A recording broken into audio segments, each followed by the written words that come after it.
Thank you. As you see from all of our principal lectures, it's important for us to understand our ground. What is our nature? What is our potential? How do we realize our value? And these principles apply to every area of culture. Culture involves our way of life.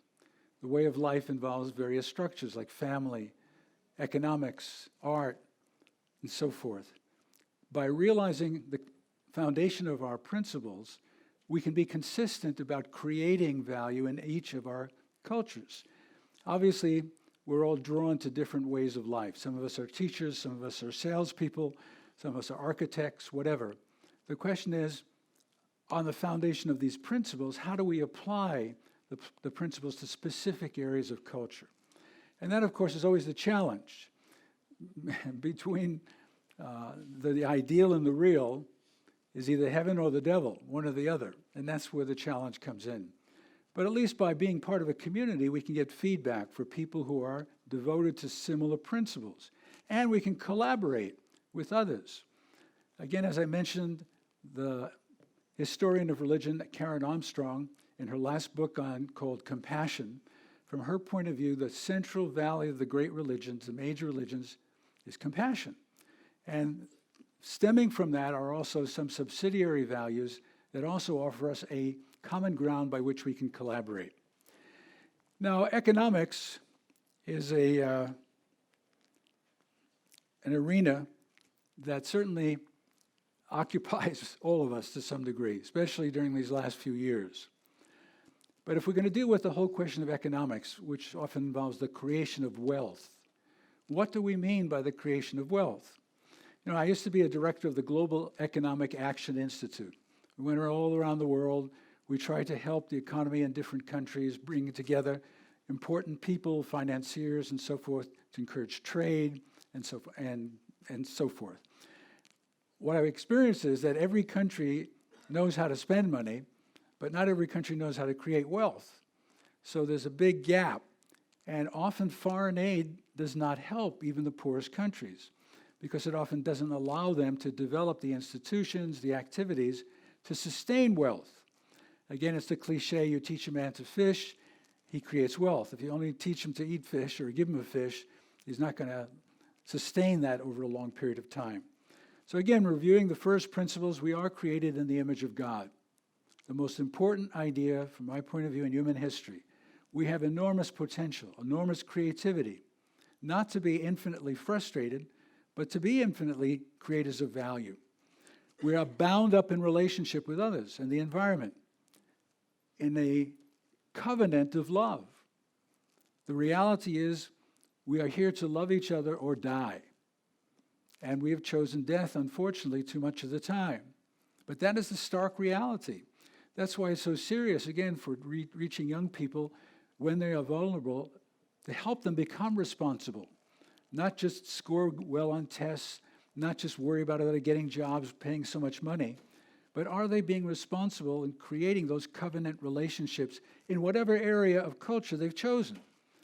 When we talk about American civilization, we're just talking about a complex culture. The difference between a way of life, a culture of a school, and the culture of the American civilization is obviously greater complexity. So, given that human beings are bound up in value potential with others, by loving God and loving our neighbor, and what that means as it plays out, creates great value. And economic creativity is as creative as any other kind of creativity. Sometimes we look down on people, the Greeks looked down on business people. They thought, oh, what a terrible, dirty thing to get involved with that. Of course, they benefited from all the wealth that was created. Basically, Plato and Aristotle, they were concerned about education for an elite, not a democratic idea of education. What we've been talking about, the implications are everyone needs to realize value. Education for all of humanity. Every person has this kind of value. There's no elites. There's some people who can help others, maybe more than others, but there's no one who will benefit, ideally, to the expense of someone else. So as we are bound up in relationship to others, economic activity also needs to be guided by universal ethical principles. businesses can do well and do good. And there are many, many examples of that. So the creation of wealth involves not only the production of goods and services, but also the well-being of the person, the family, the society, and the environment. It's that kind of systemic approach that we have to look at, not just, is this company prospering? It's so interesting. Yesterday, I guess Tesla Motors, that's trying to develop this all-electric car, one car blew up because it hit a piece of metal and cut into the underside of the car, and immediately the stock went down significantly. So people's thinking of, well, I'm just investing in this to make some money, rather than thinking, well, wait a second, the enormous amount of energy and wealth has gone into producing a car that hopefully will benefit the environment. And one thing goes wrong, and immediately people have put money in it. We're hoping it would go up to make the money, rather than are we in there for the long run? We have short-term thinking rather than long-term thinking. The very principles we're talking about involve long-term benefit, just like with a child. You have to care for that child throughout his whole life. If something happens and the child does something wrong, breaks your heart, or at least wounds your heart, you don't dismiss the child. You try to then recover, renew, reclaim that relationship, because you're bound together forever. At least throughout the years of the earth, that's our responsibility. We can't discard our waste, nor can we discard our children. That's the same principle that is at work. So the creation of worth, am I pushing these things? The creation of wealth involves a genuine love of the good of the other, and character virtues are necessary for a successful economy. Honesty, sincerity, sacrifice, excellence, responsibility, accountability. I wrote a book some years ago called Principled Economics. And among other chapters, I talked to two people who created businesses. One created a flower business, the other created a car repair business. And they invested themselves in 15, 17 hours. You know what it is to create a business? Tremendous investment of the whole family, actually. It wasn't just the husband. It was the wife and the children. They all had a role in creating a business. And they were concerned about the impact of that business, not only on the family, but on the employees. They provided a beautiful kind of package for these employees. And the environment.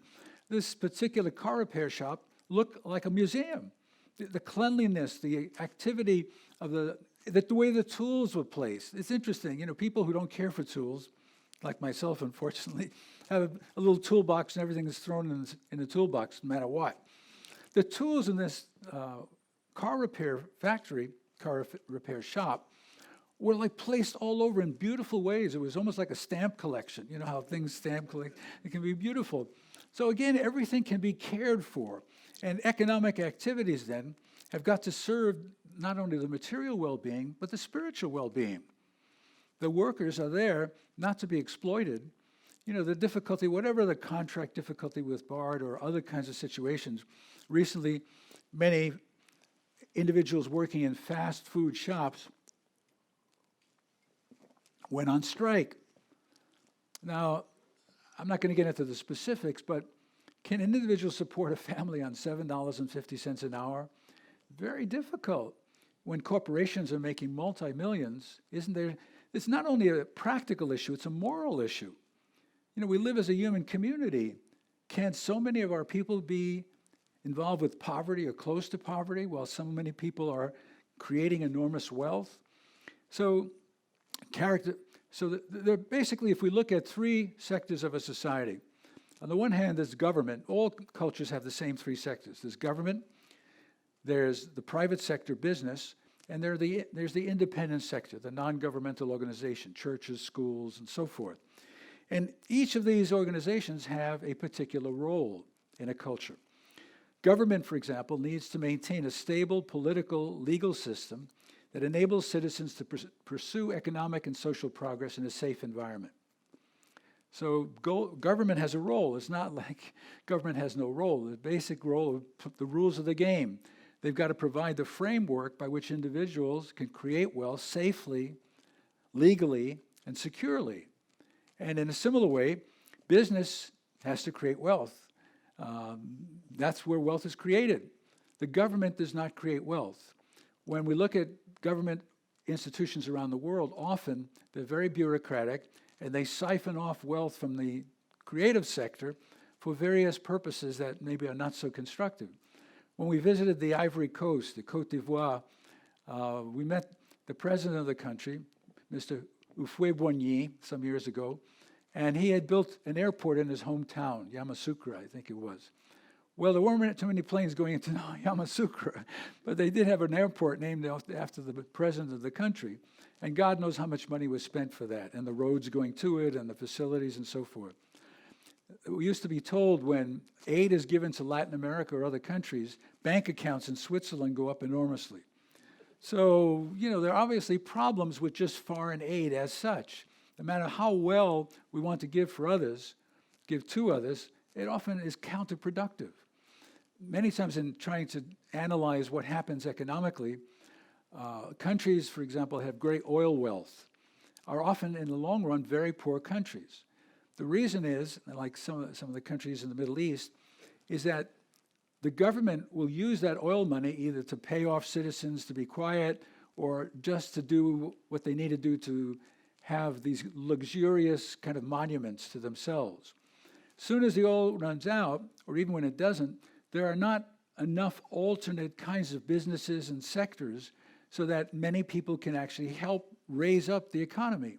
It's a single resource economy. As soon as the single resource dies or goes down in value, when the price of oil goes under $70 a barrel, all of a sudden the whole country cannot be bought off anymore. You have to have a great variety, if possible, of industries so that there can be wealth created not just through a single sector. The non-governmental organizations, again, are the universities, the churches, environmental organizations that attend to our social, moral, intellectual needs of people and the environment. Has any president, I often think when, presidential elections, as long as I'm alive, many presidents came and went. Did any of them nourish my soul? Did any of them help me become a better human being? I mean, when you think about whatever the presidents were, good, bad, Democratic, Republican, did Jimmy Carter help me in any way? Develop my heart. Did I become a better family person when Bill Clinton was president? I don't know.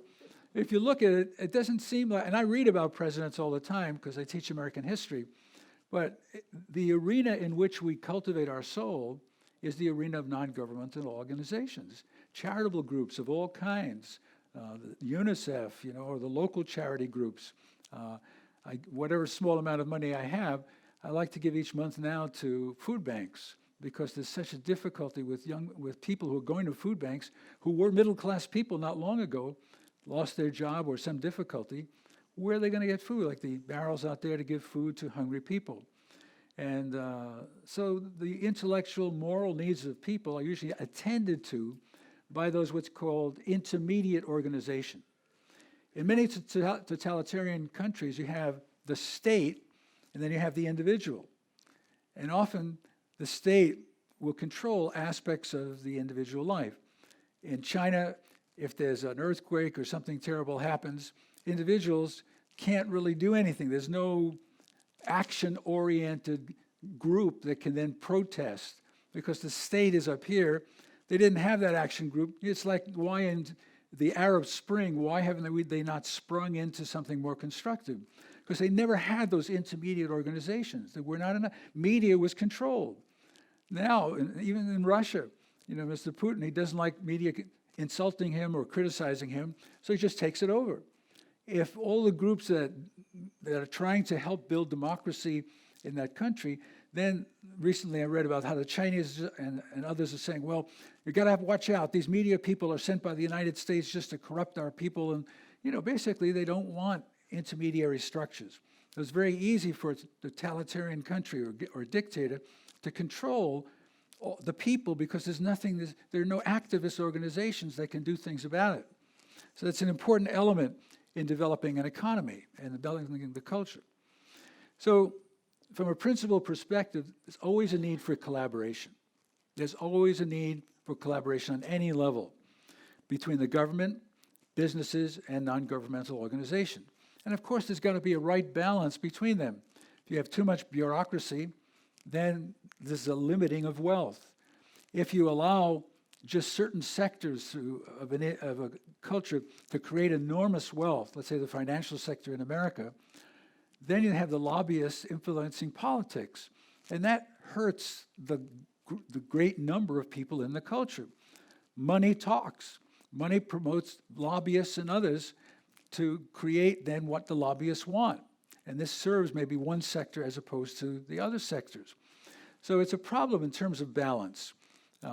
Right now, of course, we all know that a small group of people are making enormous amounts of money and then have interests for political purposes. They will fund X number of lobbyists. The people on food stamps do not have any lobbyists in Washington. Or if they do, it's a small group that doesn't have much power. Members of the House of Representatives serve for 2 years. For those 2 years, they have to fundraise.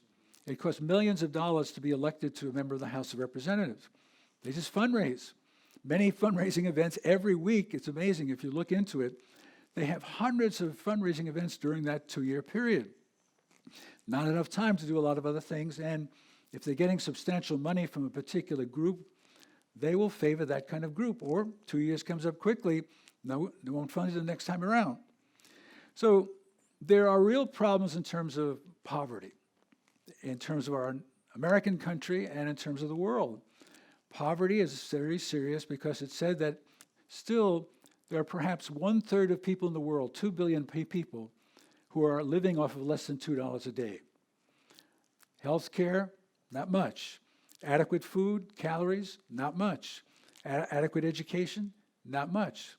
So the central task of overcoming poverty is by creating wealth. You can't just distribute money around the world if you're not creating the wealth-creating institutions. Wealth-creating institutions are necessary if you're going to have wealth, not distributing. Even if there was someone who can say, okay, we're going to take all the money in the world right now and distribute it among all the people. Next year, you'd have the same problems again. Some people would be wealthy, some people would be poor, or everybody would be poor. You know, they used to joke about the old Soviet Union. We pretend to work and they pretend to pay us.